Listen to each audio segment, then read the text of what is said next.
নববর্ষের প্রণাম, প্রীতি ও শুভেচ্ছা।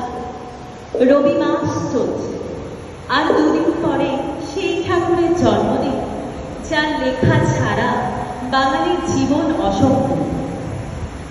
রবি ঠাকুর, তারই লেখা ছাপোষা সাধারণ মানুষের নিত্যদিনের জীবনের আপোষ করার কাহিনী নিয়ে কবিতা বোঝাপড়া। কবিতা থেকে নৃত্যে রূপ দিয়েছেন রুবিতা দি, আর পাঠে থাকছি আমি অরুণিমা। মনেরই আজ কহছে, ভালো মন্দ যাহাই আসুক, সত্যের লও সহজে। কেউ বা তোমায় ভালোবাসে, কেউ বা বাঁচতে পারে না যে, কেউ বিকিয়ে আছে, কেউ শিখি পয়সা ধারে নাচে। কতকটা যে স্বভাব তাদের, কতকটা বা তোমারও ভাই, কতকটা এ ভবের গতি, সবার তরে নহে সবাই। তোমায় কতক ফাঁকি দেবে, তুমিও কতক দেবে ফাঁকি। তোমার ভোগে কতক পড়বে, পরের ভোগে থাকবে বাকি। মান্ধাতারি আমল থেকে চলে আসছে এমনি রকম।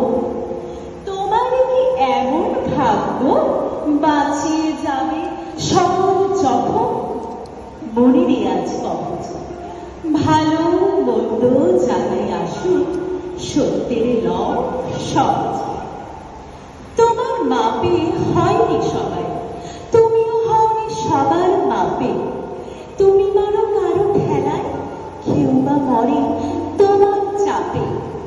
তবু ভেবে দেখতে গেলে কিসের এমন টানাটানি? তেমন করে হাত বাড়ালে সুখ পাওয়া যায় অনেকখানি। আকাশ তবু শরীর থাকে, মধুর ঠেকে ভোরের আলো। মরণ এলে হঠাৎ দেখি, মরার চেয়ে বাঁচাই ভালো।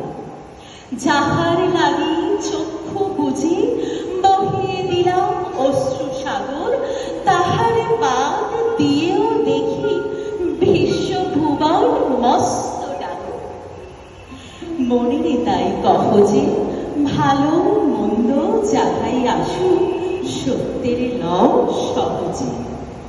নিজের ছায়া মস্ত করে অস্তাচলে বসে বসে আধার করে তোলো যদি জীবন খানা নিজের দোষে। বিধির সঙ্গে বিবাদ করে নিজের পায়ে কুড়ুল মারো। দোহাই তবে এই কার্যটা যত শীঘ্র পারো সারো। তাহার পরে আধার ঘরে প্রদীপ খানি চালিয়ে তোলো। ভুলে যা ভাই কাহার সঙ্গে কতটুকু তফাৎ হলো। মনের তাই কহছে, ভালো মন্দ যাহাই আসুক, সত্যের লও সহজে। ধন্যবাদ।